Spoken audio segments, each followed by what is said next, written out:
Test 8. You will hear a number of different recordings and you have to answer questions on what you hear. There'll be time for you to read the instructions and questions, and you have a chance to check your work. All the recordings will be played only once. The test is in 4 sections. At the end of the test, you will be given 10 minutes to transfer your answers into your answer sheet. Now turn to Section 1. Section 1. You will hear a conversation between a man and a researcher. First, you have some time to look at questions 1 to 10.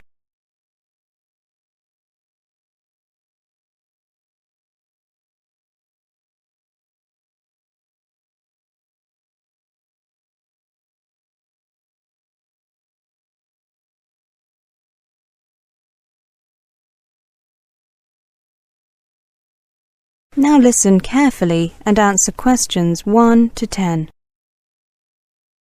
Section 1. Good morning, sir. Are you enjoying the Perfect Home exhibition? Yes, I am. It's very interesting. I'm planning on buying a home in the near future, and this exhibition has given me some great ideas. I'm conducting a survey on behalf of the exhibition organisers. Can I take a few minutes of your time to ask you some questions? Yes, of course. Can we sit down? I'm rather tired after walking around the different exhibits and stands. Of course. I'll ask my colleague to get you a drink. Coffee? Yes, please. Milk and 1 sugar. Now, I suppose you'll need my name. Yes, Mr. Glass. William Glass. Double S. Do you have an email address, Mr. Glass? I do. It's wglass@email.com. I'll just fill in the date, 26th of February 2007. Right, what do you do, Mr. Glass? I work at the Ministry of Culture. I'm a civil servant. How old are you? 29. And your marital status? I live with my girlfriend. Right, single. Do you have any children? No. And could I ask you how much you earn? Well, I'd rather not say, to be honest. Could you just look at these ranges and say where you fit in? Oh, okay. There, 24 to 36,000. Okay, that's the personal information I need. Now I'd like to ask you about the property you live in. Do you live in a house or a flat, and how big is it? I live in a flat. About 100 square metres, a little under. Do you rent or is it yours? I have a mortgage. Now, you said that you were anticipating buying another home in the near future. Are you intending to get a house? Yes, I am. Just a small one. What's your budget like? Well, the bank has said that they'll allow me a mortgage of up to £100,000. So enough for a small house. When you say a small house, what kind of size were you thinking?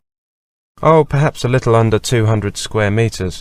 With a garden of, I don't know, maybe 20 square metres. And when do you think you'll buy the property? Within the next 6 months, hopefully sooner. Ah, here's your coffee. Thank you, John. Mr. Glass, have you seen any particular properties that you are interested in? Yes, I have. There's an interesting development going on in the district of Hayden. The government has joined up with a private company to offer affordable housing there.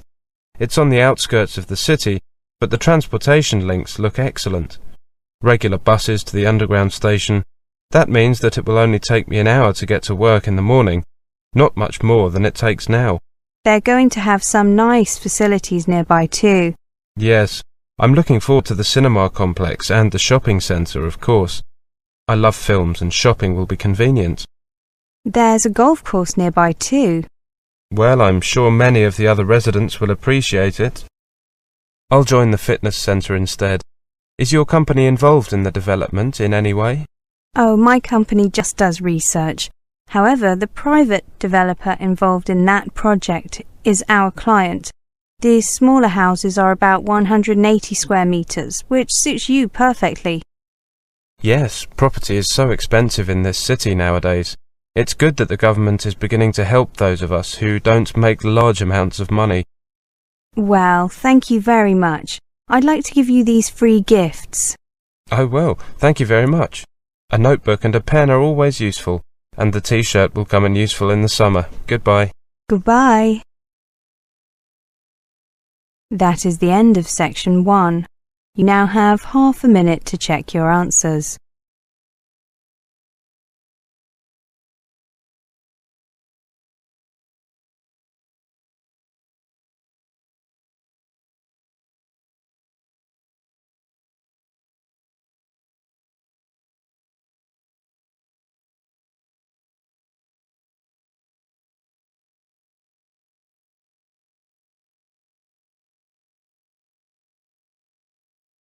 Now turn to section 2.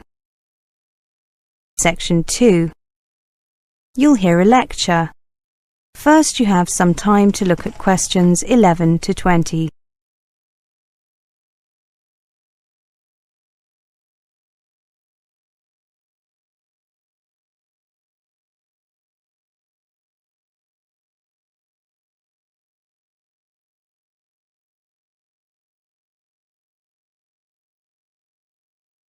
Now listen carefully and answer questions 11 to 20. Welcome everyone. My name is Pamela Stark and I'm here to tell you about international students and employment in this country. Let me start by stating the most important thing first.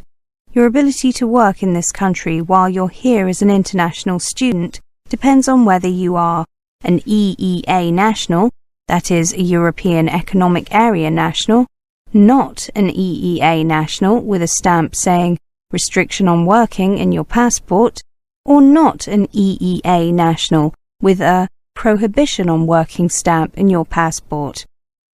Now, if you are an EEA national, you can work freely in this country. You can work for an employer or be self-employed.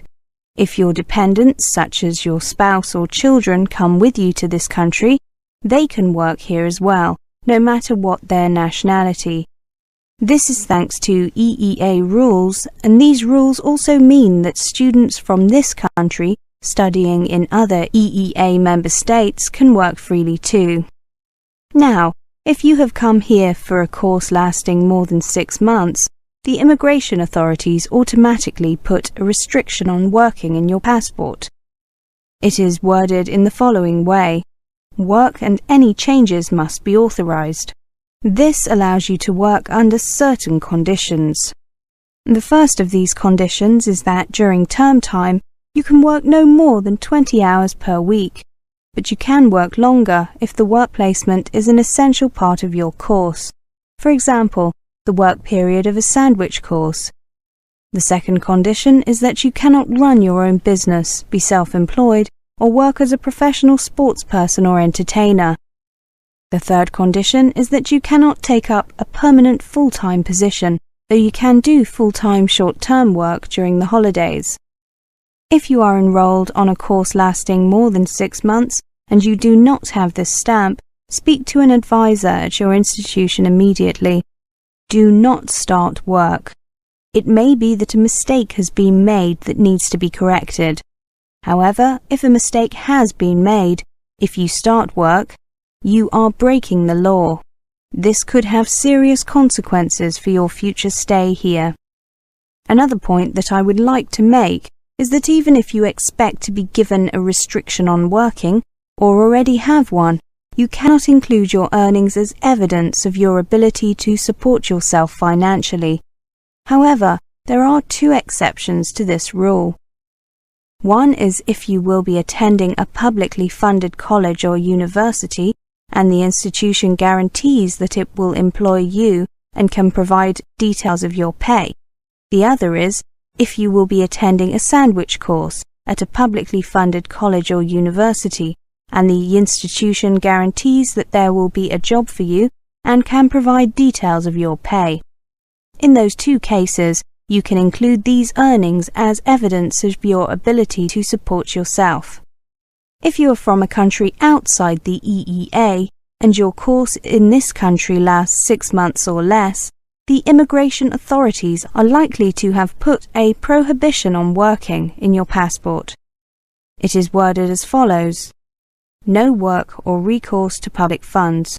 This means that you are not allowed to work at all while you are here. If you have come for a course of 6 months or less and want to be able to work, for example because your course involves a work placement, you should have explained this when you applied for entry clearance or when you landed, if you did not get entry clearance in advance. If you have already been given a prohibition on working, you may be able to apply to have it changed.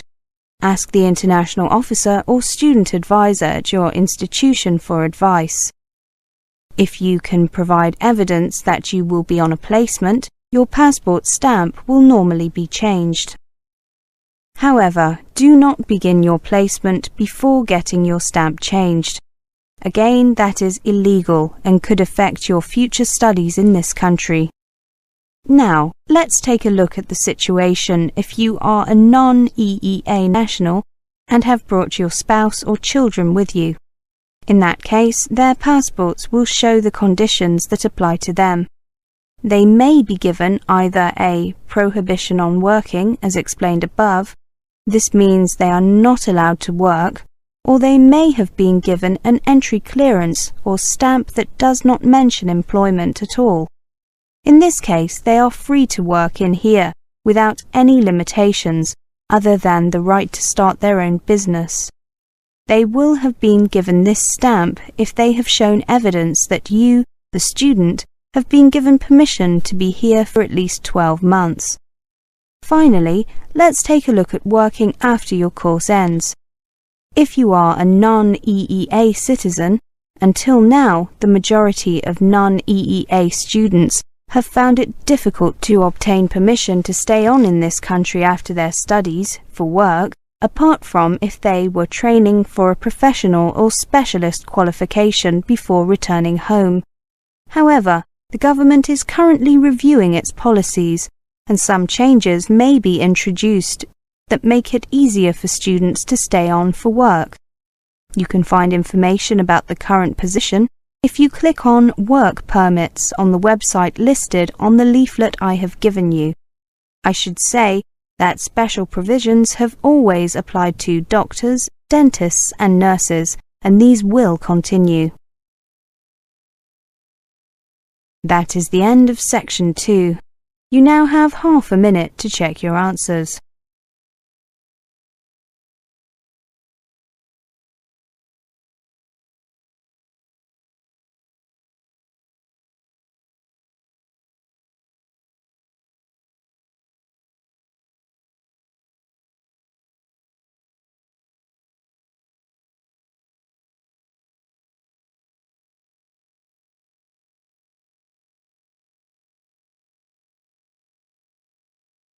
Now turn to Section 3. Section 3. You will hear a conversation. First, you have some time to look at questions 21 to 30.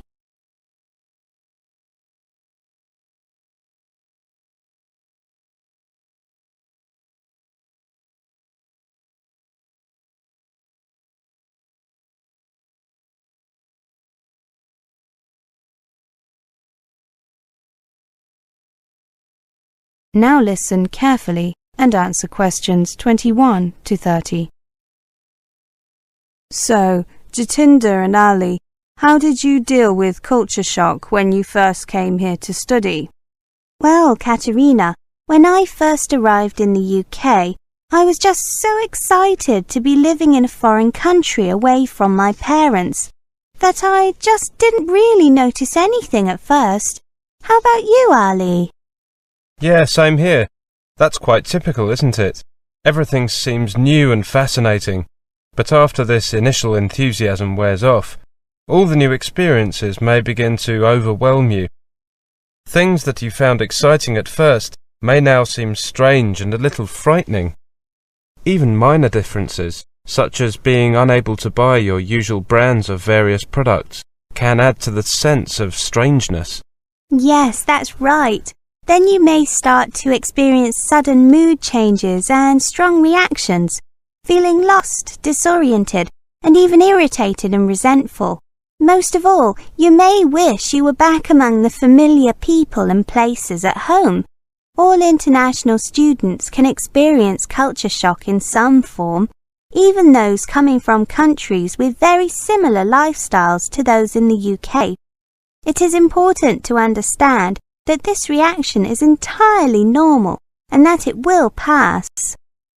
Okay, so what suggestions do you have for me? Well, I made sure that I arrived early. I got here about 10 days before most of the other students, so that I could settle in before things got busy. Many universities run special induction programs for international students in the week before term begins.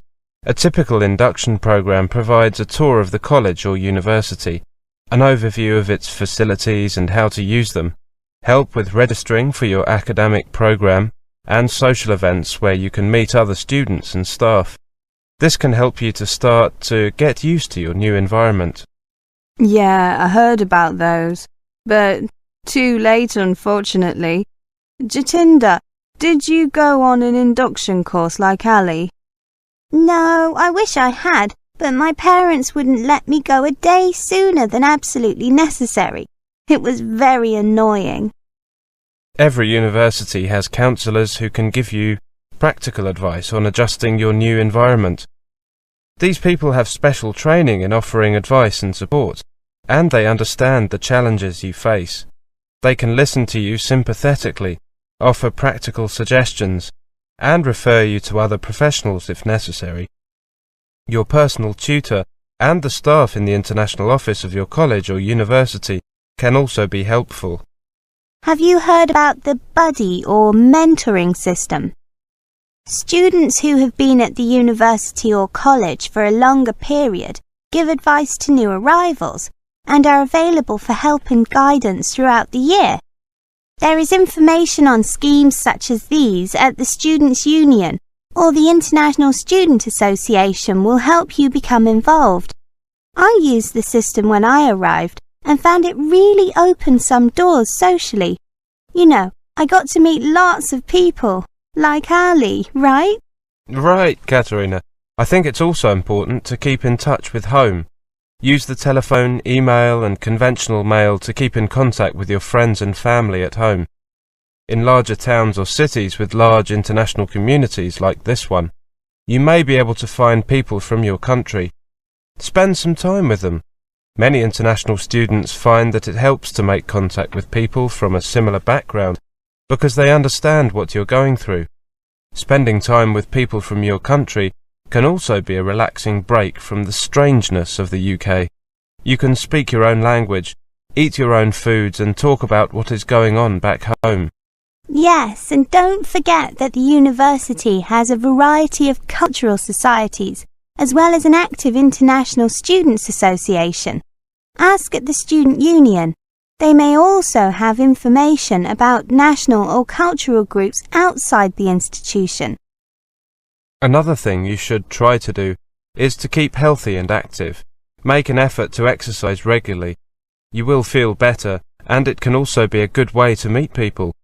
Eat a balanced diet and find a shop that sells food from your part of the world, so that you can enjoy familiar meals when you want them. That's a really good idea. I'll sign up at the University Sports Centre this afternoon. I don't know whether you believe in God, but if you do, remembering your faith can be helpful and comforting.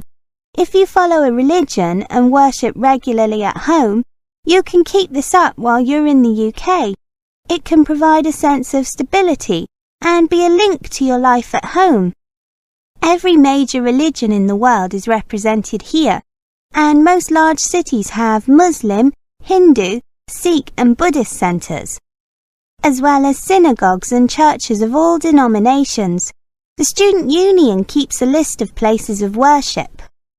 I'm not religious, but I do see your point. So there's plenty I can do, practical things I mean. And above all, I need to remind myself that culture shock is normal and temporary. That's the end of section 3. You now have half a minute to check your answers.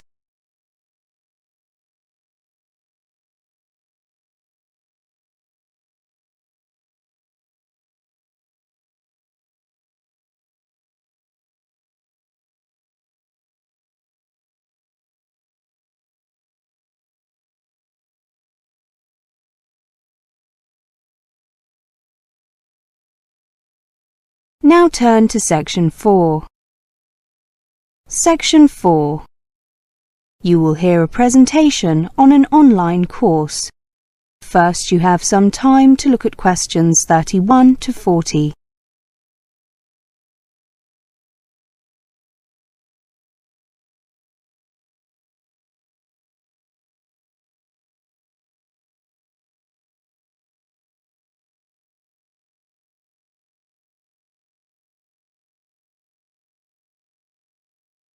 Now listen carefully and answer questions 31 to 40. Welcome to this presentation on our online course, An Introduction to Electronics, which runs over 10 weeks and starts on 8th of May. Let me just say at the beginning that if you cannot make this date, please send me an email about the next course, and I will send you a list of future dates. My email is the front of your brochures. Now, let me tell you something about the course. Based upon our popular 2-day overview of electronics course, this new online course will introduce you to the basic ideas behind electronic circuits. The course will consist of 10 units each, of which will involve around 5 hours of study. The course is designed to act both as an introductory course and as a refresher course. After taking the course, you should have a good idea of how electronic systems work and how they are made. In particular, the course focuses on the design of a hi-fi amplifier. The course is limited to analog electronics, where signals are represented by continuously variable voltages, and will not cover digital electronics, where signals are represented by discrete numbers. Students should normally have a reasonable proficiency in school maths and science. Study to GCSE level is sufficient for most of the course, though study to A level will enable a full understanding of the more advanced topics. Students on the course will be supplied with a copy of Terry Fitt's Fundamentals of Electronics. This will be used for directed reading, assignments and further study. It also serves as a useful reference source. The student should have PC available and a basic knowledge of Windows in order to use the simulation software from the CD-ROM that comes with this book. Now, who is this course designed for? This course is intended for individuals with little prior knowledge of electrical or electronic engineering who want to get a feeling for the subject, and for individuals whose knowledge is rusty or out of date. A previous exposure to basic science and maths at school will be assumed. Maximum benefit will accrue to those who have attended higher education in a technical subject or who have experience in a related area. Typical attendees may include those in jobs which bring them into contact with electronics, such as draftspersons, PCB designers, production and assembly personnel and software designers, those working with electronic products, such as managers and salespersons, those coming into electronics from a related field, such as scientists or mathematicians, and those simply curious to find out about this all-pervasive technology. The benefits of this course are that, first, it gives you a quick insight into modern electronics. It also puts emphasis on practical devices and systems. Unlike many other courses, no prior knowledge is assumed, but previous exposure to school-level science and maths is assumed. Fourthly, it can be used as a refresher course. Fifth, there is the benefit of getting hands-on simulations, and finally, all delegates completing the course will receive a University of Oxford Certificate of Completion. The course will be presented by Brian Williams, who started his career working as an electronic engineer for British Aerospace. Brian then became a lecturer and has taught electronics at Oxford University and Jesus College for longer than he cares to admit. He is also an active consultant and researcher. Brian is a dynamic lecturer and particularly enjoys teaching introductory level courses and interacting with students. Now, finally, let me just quickly go through the course content. Please remember that this course is intended for individuals with limited prior knowledge of electrical or electronic engineering. Unit 1 looks at electronic systems, including an introduction to the idea of signals represented by voltages. Wires used to transfer signals and voltage from one place or box or component to another, and boxes or components manipulating voltages, particularly amplifying them. Unit 2 takes a look at Ohm's law, the linear relationship of voltage and current, and the concept of resistance. It also looks at resistors and resistor networks. Unit 3 focuses on op-amps, providing an introduction to the ideal op-amp and its applications. The next slide tells us that Unit 4 is concerned with capacitors and AC circuits. The theory and applications of capacitors and their use in transient and AC circuits. Unit 5 looks at frequency response and filters, including both passive and active filters. Unit 6 takes a look at magnetism, inductors and transformers. Looking at this next slide, we can see that Unit 7 covers RL and RLC circuits, including tuned filters and crossover networks. Unit 8 is entitled An Introduction to Semiconductors. It covers diodes and rectifiers, both theory and applications. This unit also looks at special purpose diodes. Unit 9 covers transistors, particularly bipolar transistors, including theory and typical circuits. The final unit, Unit 10, is a review unit with a little look at further applications. That is the end of Section 4. You now have half a minute to check your answers.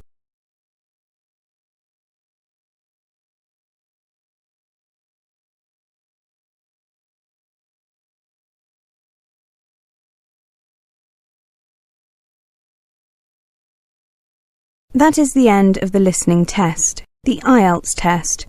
You now have 10 minutes to transfer your answers to the listening answer sheet.